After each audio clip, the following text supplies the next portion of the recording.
Morning, welcome to my channel. कैसे हैं आप सब लोग? आई होप आप लोग सब अच्छे होंगे। तो गाइज, मैं ये जो वीडियो बनाने जा रहा हूँ, ब्लॉग बनाने जा रहा हूँ, ये मैं आपको चार धाम यात्रा की इन्फॉर्मेशन आपको कुछ देना चाहता हूँ, क्योंकि आप लोग भी बेसब्री से इंतजार कर रहे होंगे कि कब चार धाम यात्रा स्टार्ट होंगे। अगर स्टार्ट हो रहे हैं तो किस मंथ में स्टार्ट हो रहे हैं, क्या डेट रहेगी चार धाम यात्रा की, तो वो सारा इन्फॉर्मेशन आपको मेरे इसी ब्लॉग के माध्यम से पता चल जाएगा। तो आप ब्लॉग में बने रहें, एंड तक जरूर देखें, स्किप बिल्कुल ना करें। अगर आप बिल्कुल भी वीडियो स्किप करके अगर आगे आते हैं तो आपके बीच के पॉइंट सारे छूट जाएंगे। तो काफ़ी अच्छी इन्फॉर्मेशन मैं आपको देना चाह रहा हूँ चार धाम यात्रा के बारे में, तो आप लोग बने रहें। सबसे पहले आप लोगों को नवरात्रों की ढेरों शुभकामनाएं, और आज नवरात्रि का सेकेंड डे है और साथ में आप सबको नए साल की ढेरों शुभकामनाएं। मैया रानी का आप लोगों पे आशीर्वाद बना रहे, आप लोग की सारी मनोकामनाएं पूरी हो। तो गाइस, बात करते हैं चार धाम यात्रा। जैसा कि आप लोगों को पता है कि चार धाम यात्रा मई मंथ में स्टार्ट होने जा रही है। चार धाम यात्रा, ये जो चार धाम यात्रा स्टार्ट होने जा रही है, उत्तराखंड चार धाम यात्रा है, जो कि यमुनोत्री, गंगोत्री, केदारनाथ, बद्रीनाथ, इनको छोटा धाम भी बोला जाता है। जी हाँ, इसके लिए गाइस, आप लोग अगर यात्रा करना चाह रहे हैं यमुनोत्री, गंगोत्री, केदारनाथ, बद्रीनाथ, एक धाम, दो धाम, तीन धाम, चार धाम अगर करना चाह रहे हैं, तो आप लोगों के लिए ये इन्फॉर्मेशन काफ़ी महत्वपूर्ण है। तो आप वीडियो को एंड तक देखें। तो गाइज, अगर आप लोग भी चार धाम यात्रा आना चाह रहे हैं, अगर आप मेरे वीडियोस देख रहे हैं, तो गाइज मैं आप लोगों को चार धाम यात्रा के बारे में बताना चाहूँगा। उत्तराखंड चार धाम यात्रा गाइज, आप लोग कहाँ से आ सकते हैं, कहाँ से आपके लिए बेस्ट रहेगा, कहाँ से आपको कैब मिलेगी, कैसे आप जा सकते हैं, कितना टाइम लगेगा, कितने डेज का पूरा चार धाम ट्रिप होता है, या एक धाम, दो धाम, तीन धाम, चार धाम कर रहे हो तो कितना टाइम लगता है, कितना कैब कॉस्ट आता है, कितना होटल का कॉस्ट आता है, तो सारी इन्फॉर्मेशन आपको इसी ब्लॉग के माध्यम से मैं देने जा रहा हूँ। तो भाई, अगर आप लोग मुंबई, नागपुर, या फिर महाराष्ट्र, या फिर आप इंदौर, एमपी से, या फिर आप किसी भी स्टेट से आ रहे हैं, और अगर आपको दिल्ली आ रहे हैं, दिल्ली से आपको ये चार धाम यात्रा स्टार्ट करनी है, तो दिल्ली से भी हमारी कैब सर्विस आपको मिल जाएगी। और अगर आप लोग दिल्ली ना आकर के डायरेक्ट हरिद्वार की आप ट्रेन लेके आते हैं मुंबई, महाराष्ट्र से, या फिर एमपी भोपाल, इंदौर से, या फिर आप साउथ से आ रहे हैं, डायरेक्ट आपकी अगर ट्रेन या फ्लाइट देहरादून, जौलीग्रांट, या फिर ट्रेन से आ रहे हैं हरिद्वार, ऋषिकेश, आप उतर सकते हैं। वहां से भी आपको बेस्ट पड़ेगा, आपका एक दिन जो है सेफ बच जाता है अगर आप हरिद्वार से आ रहे हैं। तो सपोज करते हैं, सबसे पहले हम बात करते हैं हरिद्वार से चार धाम यात्रा के लिए। तो गाइस, हरिद्वार से चार धाम यात्रा बहुत से लोग 9 डेज में करवा देते हैं, बहुत से लोग 10 डेज में करवाते हैं। तो हम लोग आप लोगों को प्रेफर करते हैं कि आप लोग 10 डेज का पैकेज लीजिए पूरा। 10 डेज की कैब लेने में क्या फ़ायदा क्या है कि आप इजीली आराम से आप घूम सकते हैं, क्योंकि कभी कभी ट्रैफिक रास्ते में इतना होता है कि आप लोग यात्रा करते करते थक जाते हैं। तो उसके लिए आपको बीच में कहीं नाइट होल्ड करना पड़ा। सपोज करो आप लोग गंगोत्री से केदारनाथ जा रहे हैं, और आपको लगता है कि हम केदारनाथ जाते वक्त हम लोग जो है बीच में हमने कोई पॉइंट अपना बुक कर रखा है, वहाँ तक नहीं पहुँच पा रहे, ट्रैफिक है, कुछ भी है, क्योंकि स्टार्टिंग है, तो उस वजह को देखते हुए एक दिन आप एक्स्ट्रा 10 डेज में आप आराम से रेस्ट करते हुए, बिना थकावट, बिना भाग दौड़ के आराम से चार धाम यात्रा कर सकते हैं। तो गाइस, बात करते हैं कि सबसे पहले चार धाम यात्रा के लिए हम कौन से धाम पे पहुंचते हैं। तो गाइस, सबसे पहले हम लोग अगर हरिद्वार से अपनी यात्रा स्टार्ट करें, तो हरिद्वार से सबसे पहले हम लोग पहुंचते हैं कैब लेकर के हम पहुंचते हैं यमुनोत्री के लिए, अपनी यात्रा स्टार्ट करते हैं। यमुनोत्री जाते वक्त गाइस, आप लोग रुक सकते हैं बरकोट। बरकोट एक ऐसा सेंटर है जहां से आप लोग यमुनोत्री भी जा सकते हैं, वहीं से आप गंगोत्री भी कर सकते हैं। बीच में सेंटर है, वहाँ पे काफ़ी होटल्स है, ये नहीं कि होटल्स की वहाँ पे कोई दिक्कत है। होटल, बहुत सारे होटल है, कितने होटल हैं कि आप लोग ढूंढने में आपको कोई दिक्कत नहीं आएगी। ठीक है गाइज, अब बात करते हैं कि होटल का कॉस्ट कितना आता है। तो गाइज देखिए, सबसे पहले हम लोग जो हम लोग अब कैब बुकिंग करते हैं, तो हम लोग क्या करते हैं, राइडर्स लोगों को हम लोग पहले ही बता देते हैं कि आप लोग जो है होटल्स बुकिंग ना करें एडवांस में। अगर एडवांस में होटल बुकिंग करते हैं तो उसके कई रीज़न हैं। ठीक है, कि वहाँ तक हम पहुँच पाए, नहीं पहुँच पाए, तो वो भी मैं आपको बताऊंगा कि क्या किस लिए हम मना करते हैं होटल बुकिंग के लिए। तो गाइस सपोज करो आपने बरकोट में होटल बुक कर लिया, चार धाम यात्रा स्टार्ट कर रहे हैं, आपने फर्स्ट स्टे अपना ऑनलाइन अपने बरकोट में स्टे कर दिया। हरिद्वार से आप लोग निकले सुबह 6-7 बजे, अपने जर्नी स्टार्ट करी, अपनी यात्रा स्टार्ट करी, और बरकोट जो है आप पहुंच गए, सपोज करो 1 बजे तक पहुंच गया, 2 बजे तक पहुंच गए। तो 2 बजे के बाद आप क्या करेंगे? आप ड्राइवर को बोलेंगे भैया हमें वहाँ जाना वहाँ जाना, ड्राइवर आपको कहीं भी लेके नहीं जाएगा, क्योंकि जो चार धाम यात्रा पे कैब बुकिंग होती है वो रूट के हिसाब से होती है, उसी रूट पे ही आप लोगों को कैब ड्राइवर जो है लेके जाता है। तो उस पर क्या है कि आप लोग आके कहीं नहीं जा सकते, आपके होटल में ही 2 या 1:30-2 बजे से होटल में ही आपको रहना पड़ेगा।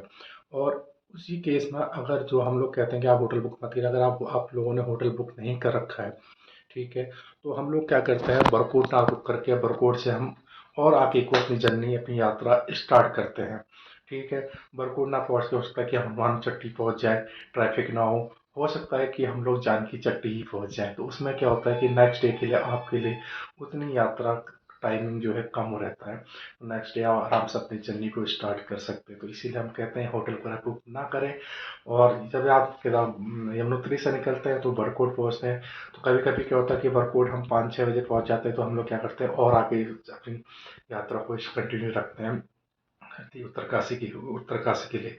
ठीक है, उत्तरकाशी हम पहुंच गए, ठीक है, नहीं पहुंच पाते हम बीच में कहीं भी नाइट होल्ड करते हैं, नेक्स्ट डे फिर अपनी जर्नी फिर दोबारा अपनी यात्रा स्टार्ट करते हैं। तो टोटल 10 डेज का ही पैकेज रहता है। अब बात करते हैं गाइस कि 10 डेज में आपको, अगर आप कैब ले रहे हैं हरिद्वार ऋषिकेश या फिर देहरादून जौलीग्रांट से अगर कैब लेते हैं, तो कैब का कॉस्ट क्या बैठेगा? तो गाइज अगर आप सेडान कैब लेते हैं, सेडान कैब का जो कॉस्ट है गाइज वो आपको बैठता है 3500 टू 3800 पर डे के हिसाब से। अगर आप ये जब ब्लॉग देख रहे हैं तो ये ब्लॉग की मैं आज 10 तारीख है, तो ये जो आपको जो रेट मैं दे रहा हूँ गाइस, ये इस मंथ के लास्ट तक ये रेट है, उसके बाद ऑटोमेटिक रेट आपके चेंज हो जाएंगे। अभी भी आप मार्केट में कहीं भी पता कीजिए, हम आपको फोर्स नहीं करते कि आप हमसे कैब बुक करिए।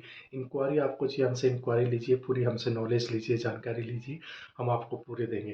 तो अगर सडान कैब लेते हैं, चार धाम यात्रा के लिए 10 दिन का रहता है, सपोज करो आपने ब्लॉग आज देखा या कल ब्लॉग देखा और तुरंत आप कॉल बैक करते हैं और तुरंत ही विद इन 1 डेज के अंदर अगर आप बुकिंग कर लेते हैं, तो आपको जो ये कैब जो मिलेगी, हम कोशिश करेंगे आपको कम से कम बजट में देंगे। जो हमने अभी आपको रेट बताया है सडान कैब का 3500 to 3800 per day plus parking extra charge. ठीक है, ये जो रेट हमने आपको दिया है, ये आप मार्केट में कहीं भी पता कीजिए, हरिद्वार ऋषिकेश देहरादून, आपको 4000 से नीचे कोई कैब नहीं मिलेगी। ठीक है, अब बात करते हैं सडान कैब की। सडान कैब में गए हमारे पास जो है अर्टिका कैब है। अर्टिका जो है वो आपको 6+1 की है, 6 यात्री +1 ड्राइवर। तो ये आपको कैब गाइस पड़ेगी 4500 टू 5000, मतलब 4500 से 5000 पर डे के हिसाब से आपको ये कैब मिलेगी। इसमें भी सेम प्रोसीजर, पार्किंग आपका एक्स्ट्रा पे करना पड़ेगा। उसके बाद करते हैं क्रिस्टा की। अगर आप क्रिस्टा लेते हैं, इनोवा क्रिस्टा लेते हैं टॉप मॉडल, तो उसमें आपको जो गाड़ी मिलेगी वो आपको पड़ेगी 6200 टू 6800, मतलब 6200 रुपये से लेके 6800 रुपये पर डे के हिसाब से, प्लस पार्किंग एक्स्ट्रा। ये पूरे चार धाम की आपकी यात्रा रहती है, जिसमें हम यमुनोत्री पहुंचते हैं, यमुनोत्री से केदारनाथ, केदारनाथ से बद्रीनाथ, बद्रीनाथ से धारी देवी माता मंदिर, धारी देवी माता मंदिर से आपको ऋषिकेश, हरिद्वार, जहाँ पे आपको ड्रॉप चाहिए आप लोग को ड्रॉप करते हैं। बीच में जितने भी पॉइंट आते हैं, जैसे पंचप्रयाग होते हैं, वो आपको पूरा दिखाया जाएगा। जो भी व्यू पॉइंट आता है, जहाँ पे आपको व्यू अच्छा लग रहा है, वहाँ पे आप टाइम के अकॉर्डिंग गाड़ी रुकवा सकते हैं ड्राइवर से बोल करके, और वहाँ पे आप अपने यात्रा को एक यादगार यात्रा बना सकते हैं और अपनी ट्रिप को भी इंजॉय कर सकते हैं। अब बात करते हैं गाइस दिल्ली से। अगर आप दिल्ली से कैब लेते हैं तो उसका जो चार्ज है वो आपको पड़ेगा। अगर सपोज करो आप दिल्ली से सडान कैब लेते हैं, तो सडान कैब आपको आ, आप ये मान के चलिए सडान कैब आपको 3800 पर डे के हिसाब से, 3500 से 3800, मतलब मोटा मोटा मैं आपको बता देता हूँ। आप हरिद्वार से लीजिए या फिर दिल्ली से लीजिए, 19-20 का फर्क रहेगा रेट में, आपको इसी रेट में ही आपको कैब हम प्रोवाइड करवा देंगे। ठीक है, तो कुछ इस तरह की इन्फॉर्मेशन थी। और यात्रा जो खुलने जा रही है वो कब खुलेगी, वो मेन बात है। तो चलिए, तो गाइस बात करते हैं चार धाम यात्रा की। तो चार धाम यात्रा कब ओपन होने जा रही है? चार धाम यात्रा मई 10 तारीख से स्टार्ट होने जा रही है। 10 तारीख को यमुनोत्री, फिर गंगोत्री, फिर केदारनाथ, फिर बद्रीनाथ, सबके कपाट खुल जाएंगे। और अगर आप लोग भी चार धाम यात्रा आना चाह रहे हैं तो आप लोग आइए, एंजॉय कीजिए अपनी यात्रा को, जो कि काफ़ी खूबसूरत यात्रा रहती है चार धाम यात्रा की। तो आप लोग आइए, 10 मई से यात्रा स्टार्ट हो रही है। आने वाले इस वीक में आप लोगों को हम लोग आपको एक लिंक भी सेंड कर देंगे, जिसपे गाड़ी आप लोगों का रजिस्ट्रेशन होता है। रजिस्ट्रेशन में क्या क्या डॉक्यूमेंट्स चाहिए होते हैं और कौन कौन सी आईडीज आपकी लगती हैं, क्या आपने जिस डेट में यात्रा की डेट आपने चॉइस कर रखी है, अगर उससे पहले पहुंच गए एक दिन या फिर एक दो दिन बाद पहुंचते हैं, तो क्या आप लोगों को रजिस्ट्रेशन दोबारा से करवाना होता है, या फिर इसी रजिस्ट्रेशन में आप लोगों की यात्रा, आप लोगों के दर्शन हो पाते हैं, नहीं हो पाते हैं, ये सारी इंफॉर्मेशन आपको हमारे द्वारा मिल रही है, हमारे द्वारा दी जाएगी। तो अभी रजिस्ट्रेशन चालू हुए नहीं है। और जो भी ट्रांसपोर्टर्स, टैक्सी वाले अगर मेरे वीडियोस देख रहे हैं, तो आप लोगों के लिए भी जानकारी मैं दे दूं कि अभी ग्रीन कार्ड गाड़ियों के नहीं बन रहे हैं। और जो कस्टमर अगर देख रहे हैं तो वो सोच रहे हैं ग्रीन कार्ड क्या है। जो ग्रीन कार्ड की हम बात कर रहे हैं, वो ग्रीन कार्ड सिर्फ कैब के लिए अवेलेबल है, और किसी के लिए जो कमर्शियल व्हीकल्स हैं, चाहे वो कैब है या फिर बसेस है, उनके लिए लागू होता है। उनको अपनी गाड़ी का, जैसे कि आप लोग अपनी गाड़ी का फिटनेस वगैरह करवाते हैं, उसी तरह से चार धाम यात्रा के लिए हरिद्वार, ऋषिकेश, देहरादून, मसूरी, कई जगह पे 5-6 पॉइंट होते हैं, वहाँ पे जा करके आप अपनी गाड़ी की टेस्टिंग कराइए, आपका गाड़ी का ग्रीन कार्ड बन जाएगा। और ड्राइवर का हिल लाइसेंस भी अनिवार्य है, हिल लाइसेंस भी आप लोगों का वहीं पे बन जाएगा। लास्ट ईयर जो था, ड्राइवरों की ट्रेनिंग होती थी, फिजिकल आपका टेस्ट होता था, मेडिकल टेस्ट होता था, उसके बाद ही आप लोगों का लाइसेंस बनता था और आपकी गाड़ी का ग्रीन कार्ड बनता था। ग्रीन कार्ड जो बनाने का जो गवर्नमेंट का मकसद है, उसका मकसद ये है कि गाड़ी की कंडीशन कैसी है, क्या गाड़ी चार धाम यात्रा में चलने लायक है या नहीं है, इसी ब्याह पे गाड़ी का ग्रीन कार्ड बनाया जाता है, जैसे कि यात्रियों का रजिस्ट्रेशन बनाया जाता है। ठीक है, इस तो आप बेफिक्र होके कैब बुकिंग के लिए हमसे संपर्क कर सकते हैं। ये छोटी सी इन्फॉर्मेशन थी। कुछ भी इन्फॉर्मेशन आप लोगों को चाहिए तो डिस्क्रिप्शन पे कॉन्टैक्ट नंबर दे रखे हैं, कंपनी का लिंक भी दे रखा है। हमारी खुद की कंपनी है, पन टूर्स टैक्सी सर्विस, PANT, पन टूर्स टैक्सी सर्विसेज। दिल्ली में है तो वहाँ पे भी आप जा करके विजिट कर सकते हैं। कॉन्टैक्ट नंबर नीचे दे रखे हैं, हमसे कॉन्टैक्ट कर सकते हैं।